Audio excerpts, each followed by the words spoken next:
स्वागत है आपका हमारे खास शो छा गए नेताजी में, जहां राजनीति की दुनिया में सितारों का जलवा छा रहा है और वोट की जंग में गाने बजाने से लेकर स्टारडम तक सब कुछ मैदान में उतर चुका है।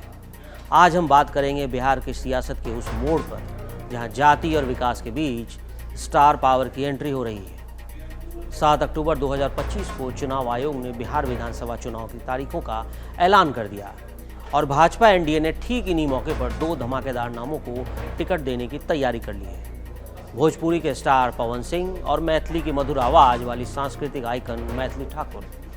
लेकिन बिहार जैसे राज्य में जहां जाति, विकास और स्थानीय मुद्दे वोटरों का दिल जीतने का सबसे बड़ा हथियार है, क्या स्टार की ताकत वाकई गेम चेंजर साबित हो सकती है? मैथिली ठाकुर मधुबनी के रहने वाली युवा कलाकार, जिन्हें प्रधानमंत्री नरेंद्र मोदी ने भी सराहा है। भाजपा अलीनगर सीट से मैथिली के लड़ने के कयास लगाए जा रहे हैं। हाल में ही उन्होंने भाजपा के बिहार प्रभारी विनोद तावड़े और केंद्रीय मंत्री नित्यानंद राय से मुलाकात की और कहा, मेरा गांव मेरा क्षेत्र है, अगर टिकट मिला तो विचार जरूर करेंगे। वहीं दूसरी तरफ है पवन सिंह, जिन्हें पावर स्टार कहा जाता है। 2024 के लोकसभा चुनाव में भाजपा से अलग होकर काराकाट से स्वतंत्र उम्मीदवार बने थे, जिससे एनडीए के शाहबाद क्षेत्र में बहुत नुकसान हुआ। अब वे फिर भाजपा के साथ हैं और आरा सीट से टिकट की उन्हें उम्मीद है। भाजपा को उम्मीद है कि इनकी लोकप्रियता से राजपूत कुशवाहा समीकरण मजबूत हो जाएगा। वहीं मैथिली ठाकुर 25 साल की मैथिली लोक गायिका, राग रंग और भक्ति संगीत से मशहूर हुई। 2018 में द वॉइस जीतने के बाद ही बिहार की सांस्कृतिक आइकन बनी। उनका समर्थन मिथिला के ब्राह्मण और कायस्थ समाज में काफ़ी मजबूत है। वहाँ की आबादी का करीब 15% हिस्सा है।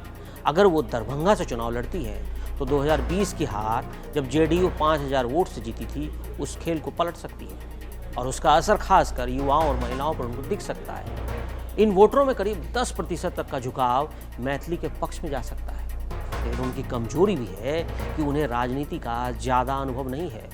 विपक्ष उन्हें भाजपा की कठपुतली कहकर निशाना बना सकता है। पवन सिंह 39 साल के भोजपुरी सुपरस्टार, जिनके 100 से ज़्यादा गाने हिट हो चुके हैं और जैसे मशहूर गाना है वो लॉलीपॉप लागेलू, लोगों की जुमा पर है। वो राजपूत परिवार से आते हैं और शाहबाद के करीब 20% राजपूत वोटरों को अपने पक्ष में कर सकते हैं। 2024 में उन्होंने काराकाट से 3 लाख वोट लेकर दिखाया कि उनकी स्टार पावर वोट बांट सकती है और अब वे आड़ा से चुनाव लड़ने की तैयारी में हैं। उपेंद्र कुशवाहा के साथ मिलकर एनडीए को मजबूत बना रहे हैं। हालांकि उन पर विवाद भी है।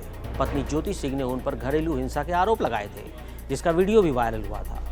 और इसका असर ये हो सकता है कि उन्हें पुरुष और युवा वोटरों में फ़ायदा तो मिलेगा, लेकिन महिला वोटर जो कि 50% के आसपास है, उसमें उनको नुकसान झेलना पड़ सकता है। कुल मिलाकर कहें तो पवन और मैथिली का ये जो कॉम्बो है 10 से 15 सीटों पर असर डाल सकता है। मिथिला में उनकी सॉफ्ट अपील है तो शाहबाद में हार्ड पावर। लेकिन याद रखना होगा कि बिहार के 70% ग्रामीण वोटर्स अब स्टार से ज़्यादा विकास देखना चाहते हैं। अब इसके फायदे भी हैं।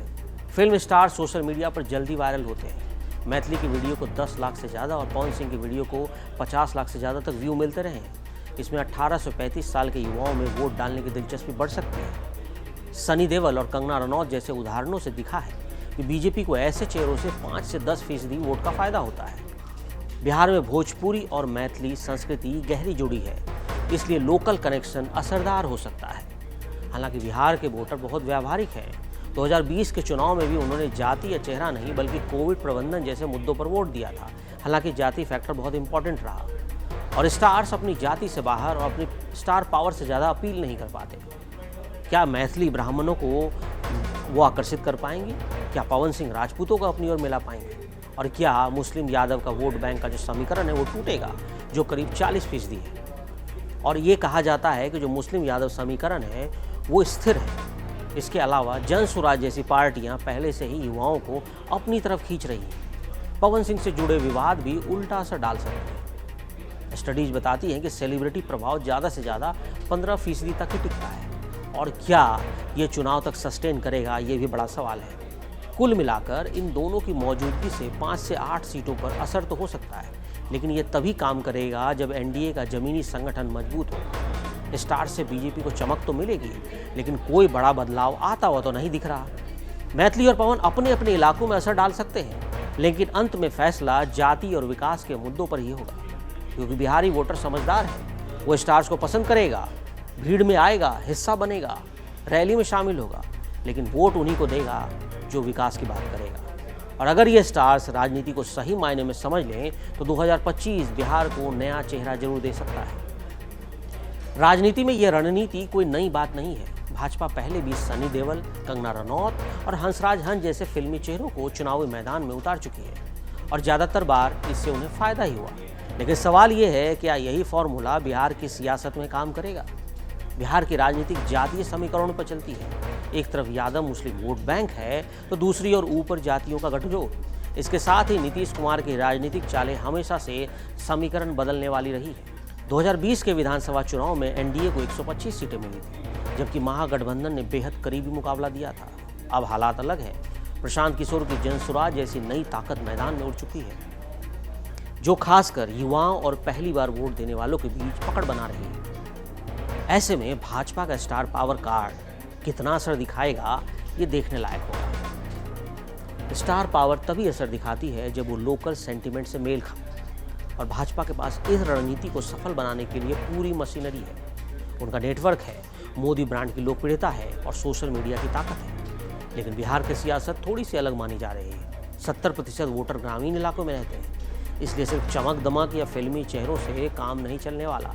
स्टार्स को जाति और समाज के स्थानीय समीकरणों से जुड़कर ही प्रचार करना होगा, और ये तभी असर दिखाएगा, क्योंकि बिहार की राजनीति को समझे बिना स्टार पावर का कोई विश्लेषण अधूरा है। यहाँ वोट अब भी जाति पर टिके हैं। यादव 14%, कोयरी कुर्मी 15%, राजपूत 4%, भूमिहार 3% और मुस्लिम 17% है। 2020 में एनडीए ने ऊपरी जातियों और ईबीसी यानी अति पिछड़े वर्ग के सहारे 125 सीटों तक पहुंची थी, जबकि महागठबंधन को मुस्लिम यादव गठजोड़ की वजह से 110 सीटें मिली। जेडीयू की पकड़ ईबीसी वर्ग पर है, लेकिन नीतीश कुमार की पलटी मार राजनीति 2015 और 2022 जैसी चालें ने हर बार सियासी गणित को बदल दिया। 2025 का चुनाव 2 चरणों में होगा। पहले चरण में कोसी और सीमांचल यानी मिथिला क्षेत्र है, जबकि दूसरा चरण मगध और शाहबाद में होगा। एनडीए की रणनीति इस बार दो तरफा है। एक तरफ विकास का एजेंडा, जिसमें प्रधानमंत्री सड़क योजना, बिजली, जल और नल जैसी योजनाएं हैं। दूसरी तरफ हिंदुत्व का एजेंडा है, जिसमें राम मंदिर, सीएए जैसे मुद्दे शामिल हैं। लेकिन चुनौतियां भी गंभीर हैं। बेरोजगारी अभी भी काफ़ी ज़्यादा है, प्रवासन की समस्या बनी हुई है और महिला आरक्षण को लेकर मतभेद है। उधर महागठबंधन तेजस्वी यादव के नौकरी और शिक्षा वाले वादों पर फोकस कर रहा है, जबकि प्रशांत किशोर की जनसुराज पार्टी युवाओं को तेजी से जोड़ रही है। 2020 में जहां उन्हें सिर्फ 2% वोट मिले थे, अब वो 10% शेयर का लक्ष्य रख रहे हैं। अगर क्षेत्रों की बात करें तो मिथिला यानी दरभंगा और मधुबनी में मैथिली संस्कृति की गहरी जड़ी है। यहाँ ब्राह्मण और राजपूत वोट करीब 20% है। 2020 में एनडीए ने यहाँ 15 से 20 सीटें जीती थी, इसलिए मैथिली ठाकुर जैसी लोकल पहचान वाली शख्सियत भाजपा के लिए बड़ा फायदा साबित हो सकती है। शाहबाद यानी आरा और भोजपुर में राजपूत और कुशवाहा समुदाय का असर 25% तक है। 2024 के लोकसभा चुनाव में पवन सिंह के उतरने से वोट बढ़ गए थे और एनडीए को हार मिली थी, लेकिन अगर अब वो एनडीए के साथ हैं तो 5 से 10 सीटों का फायदा उन्हें मिल सकता है। मगध और औरंगाबाद जैसे इलाकों में दलित और ओबीसी वोटर ज़्यादा हैं, इसलिए यहाँ स्टार्स का असर सीमित रहेगा। कुल मिलाकर 2025 में एनडीए का लक्ष्य 122 सीटों का है, महागठबंधन का फोकस 110 सीटों पर है और जनसुराज जैसी नई पार्टी 20 से 25 सीटों पर दावा ठोक रही है। और स्टार पावर इन समीकरणों को हिला सकता है, लेकिन बिहार में जाति अब भी राजनीति का असली राजा है। मैथिली ठाकुर और पवन सिंह जैसे स्टार्स माहौल तो बना सकते हैं, भीड़ तो जुटा सकते हैं, पर आखिरी फैसला अब भी गांव, जाति और विकास पर ही निर्भर करेगा। भाजपा की स्टार स्ट्रेटेजी को समझने के लिए सनी देओल, कंगना रनौत और हंसराज हंस 3 बड़े उदाहरण हैं। सनी देओल ने 2019 में गुरदासपुर से 82,000 वोटों से जीत कर दिखाया कि देशभक्ति की छवि और मोदी वेव का मेल कितना असरदार हो सकता है। हालांकि संसद में उनकी निष्क्रियता से साफ हुआ कि स्टार पावर की उम्र सीमित होती है। कंगना रनौत ने 2024 में मंडी से करीबन 1.5 लाख से भी ज़्यादा वोटों से जीत दर्ज की। बिहार जैसे राज्य में जहां जातीय संतुलन नाजुक है, मैथिली ठाकुर जैसी लोकल सांस्कृतिक पहचान इसी मॉडल पर फिट बैठती है। वो मिथिला क्षेत्र में एनडीए को भावनात्मक और सांस्कृतिक बढ़त दिला सकती है।